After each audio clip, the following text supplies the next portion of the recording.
అందరు ఎలా ఉన్నారు? మార్నింగ్ నాకైతే పొద్దున్నే నాకు తెల్లారింది అంటే బ్రహ్మంగారి గుడికి వెళ్ళాకండి. ఫస్ట్ ఇంటి నుంచి రాగానే గుడికి వెళ్ళి స్వామివారికి నమస్కారం చేసుకొని షాప్‌లోకి వస్తా. వచ్చి రాగానే మా అత్తయ్య ఆల్మోస్ట్ అన్నీ రెడీ చేసి ఉంటది.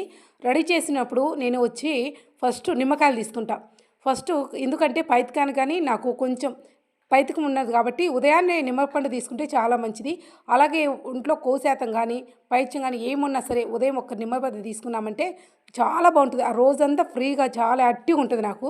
మీరు కూడా ఎవరికైనా ఇబ్బంది అనిపిస్తే ట్రై చేయండి.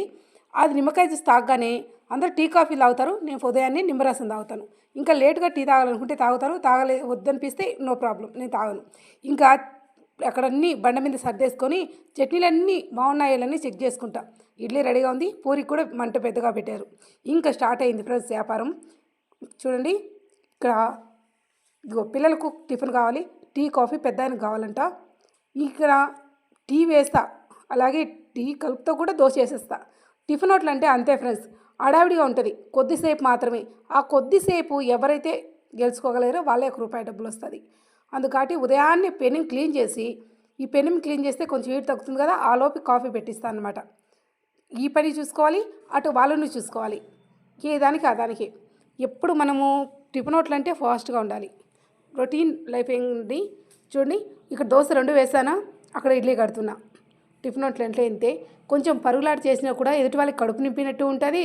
మనకు కూడా రూ. 4 వస్తది. కష్టపడే వాళ్ళకి ఎప్పటికీ కూడా దేవుడు అనుగ్రహిస్తాడండి. ఫస్ట్‌లో ఈ టిఫిన్ హోటల్ లేనప్పుడు చాలా ఇబ్బందులు పడ్డాను. టిఫిన్ హోటల్ పెట్టినప్పుడు ఒకరికి పెట్టగలుగుతున్నా, నేను తినగలుగుతున్నా. నా లైఫ్ బాగుందండి. ఎవరైనా కొత్తగా ఏం చేయాలో అర్థం కాని వాళ్ళు ఉంటే తప్పకుండా టిఫిన్ హోటల్ పెట్టుకోమని నేను సలహా ఇస్తా. టిఫిన్ హోటల్ అంటే ఎంత ఈజీ ఏమీ కాదు. అందరూ నిద్రపోయే ప్రశాంతంగా ఉండే టైంలో నిద్ర లేవాలి. చట్నీలు కానీ అలాగే వచ్చిన వాళ్ళు కూడా ఒకటికి 2 సార్లు ఓపికగా చూసుకోవాలి. అవన్నీ చేస్తేనే టిఫిన్ హోటల్ అవుతుంది ఫ్రెండ్స్. చూడండి మీరు చూస్తున్నారు కదా నా హడావిడి ఎలా ఉందో.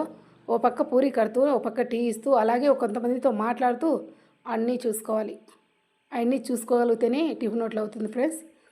టిఫిన్ హోటల్ పెట్టుకున్న వాళ్ళకు చాలా ఈజీ, డబ్బులు వస్తున్నాయి, మీరు మంచిగా 4 రకాలు తింటారు అనుకుంటారు. కానీ ఈ వీడియోలో చూసేయండి నేను ఎంతవరకు భోజనం తింటానో, ఎంత టైం పడుతుందో నేను భోజనం చేసేసరికి.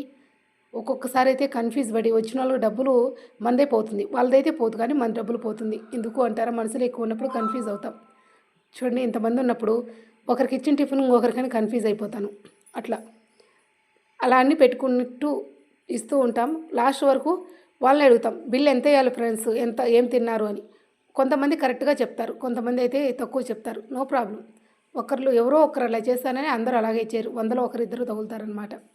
అని ఎంతమంది ఉన్నా సరే మనకు వాళ్ళు చెప్పిందే లెక్కేసుకోవాలి. మనం లెక్కేసుకుంటే మనకు అర్థం కాదు. పొద్దున్న లేస్తే ఇదేనండి నా బ్రతుకుతేను. వీళ్ళైతే వాలీబాల్ ఆడడానికి బద్వేల్ నుంచి వచ్చారండి పిల్లలు. చాలా చక్కగా చాలా టైం మా కోసం ఉన్నారు. అక్కడ కనిపించే అబ్బాయి అయితే హాయ్ చెప్తూ, ఆంటీ మీ యూట్యూబ్ ఛానల్ ఉందా అంటూ కూడా బాగా నవ్వుతూ బాగా మాట్లాడారు. బాల్ ఆడడానికి వచ్చారంట. ఇప్పుడు 12 అవుతుంది ఫ్రెండ్స్. ఇప్పుడైతే టిఫిన్ తింటున్నా చూడండి. అన్నీ ఉన్నాయి, మంచిగా తినొచ్చు అనుకుంటారు. తినే టిఫిన్ కూడా కూర్చొని ప్రశాంతంగా తినలేదు. చూడండి హడావిడిగా మా అత్తయ్య ఒక దోశ, నేను ఒక దోశ వేసుకొని తింటున్నాం. బాగా తినబోయేసరికి అదో కొంచెం తిన్నా, పక్కన పార్సల్ వచ్చింది. పార్సల్ కడుతూ ఒక పెద్దమ్మ వచ్చింది, ఇంకా ఏం తినలేదని. ఆ పెద్దమ్మకు కూడా పెడుతున్నా.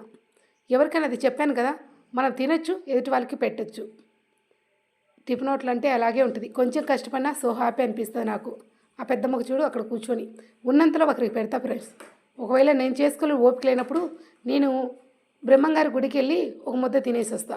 ఇది నా లైఫ్ స్టైలు. అన్నీ బ్రహ్మంగారితో